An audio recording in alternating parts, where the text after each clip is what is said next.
As a kid, I was always playing with model airplanes, and I just always had a passion for doing that. And then when I became an adult, I was working in a shop, and a coworker of mine invited me for a ride in his seaplane, and it was a rented seaplane, and we went out on a Saturday morning, and we took this J3 Cub, the little fabric covered two-seat airplane, one guy in front, one guy in back, and it flew off of the water right at Navy Pier in downtown Chicago is where we went. And today, you all know what Navy Pier looks like, but right at that water channel next to Navy Pier, we took off in this J3 Cub. We flew up and down the shoreline of Chicago, and from that time on, I just knew that I wanted to be a pilot or would love to do it. Unfortunately, I never had the time and money to do it.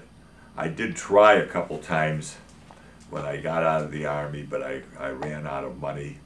But later on in my 40s, I started to have the time and money to do it, and that's when I really got started.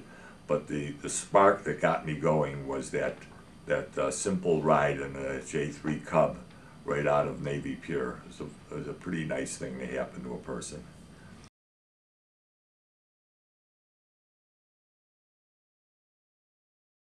I got my first airplane in the mid-70s, and it was a Skylane, a 182, a Cessna 182. It was a single-engine Cessna, and it was a real stretch for me to get it. I remember I had to take a loan out to buy the airplane. I didn't have enough money to buy it, so I had to borrow money to buy it. But anyway, we enjoyed it a lot. I kept it for 5 or 6 years. We flew it to Florida several times. I just had a private rating when I got it, but later I got my commercial and my instrument rating, so I was able to fly the airplane and get a little more utilization out of it. I remember we used to put all the kids in the Skylane, and my little Stephen, we didn't have a seat for him, so we used to put him in the luggage box, and he would sit in the luggage box, and we would all go places with it, and we flew it a lot. I had a lot of fun with that airplane. It was a good starter airplane, and I always have good memories of it.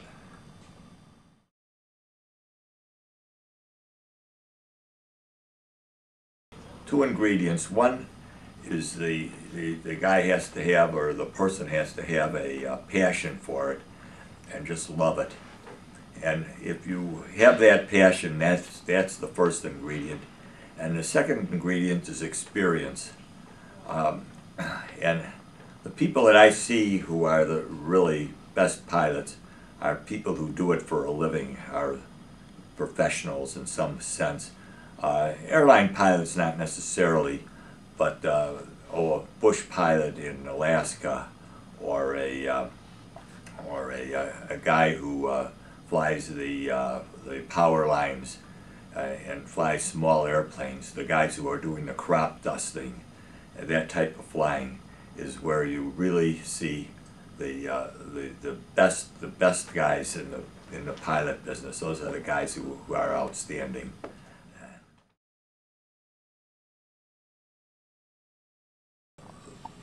The most dangerous thing is in aviation is the attitude. It's not particularly the skills that cause problems. And guys are doing stuff that's silly. We do have an expression. We say the most dangerous thing in aviation is watch this. So people who show off or do risky things or take chances that they don't have to, that's what causes problems, and that's where aviation gets its bad name, and that's where you see a lot of the accidents.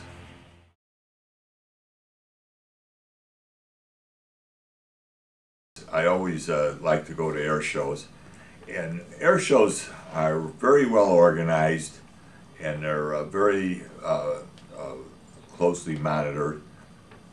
And people do not do silly things at air shows. They fly their airplanes well within the limits of their ability and of the airplane, and there really is no danger in it. And it's a good way to show off your airplane and get other people interested in aviation and show them what old antique airplanes were like. It's a great thing for the public. It's a great thing for the guys who have the airplanes.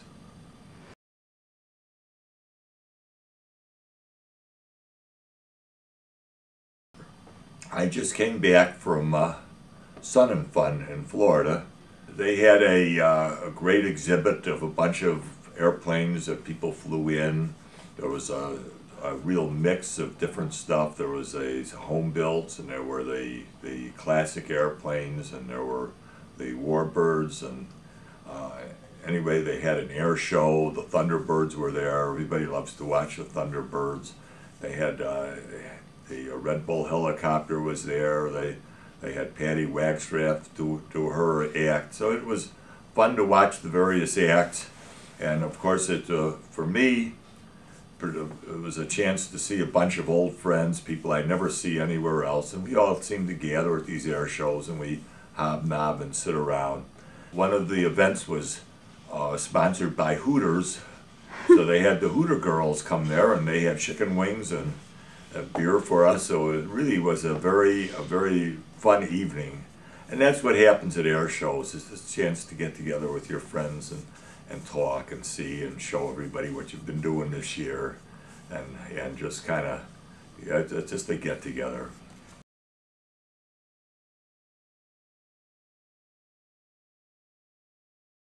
My favorite airplane is my Grumman Goose. It's a twin-engine seaplane, and it was built in 1944.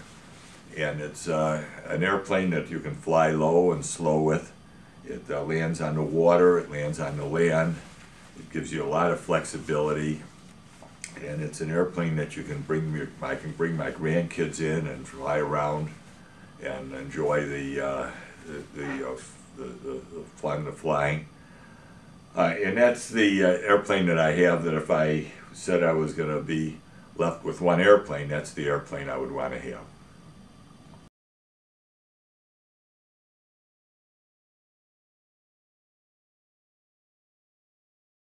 That's a funny question for me, because I've certainly succeeded in the airplane business. I have a jet airplane, and I have several World War II and airplanes and that are pristine and have won contests. But whenever anybody asks me that question, what is my best accomplishment in life, I always say it's the upbringing of my 3 children. I'm just so thrilled to have the family and the kids, and I have been married to one girl for my whole life, that I always look back at my life and my business career and everything and say, well, this is the greatest accomplishment, is that I was able to start and maintain a family.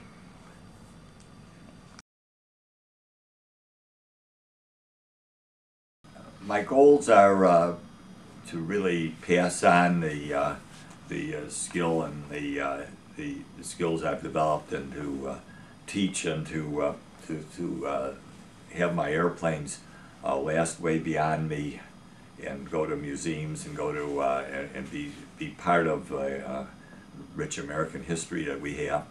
And it's kind of where I'm at. I really don't have any more personal goals that I want to achieve. I have no more mountains I want to climb. I do have some airplane projects in the works, but that's just kind of secondary. I just would like to see the stuff that I've developed stay as a group of airplanes, and go to some museum or last and be shown to people through the next years, and have my grandkids and my kids enjoy the stuff that I've put together.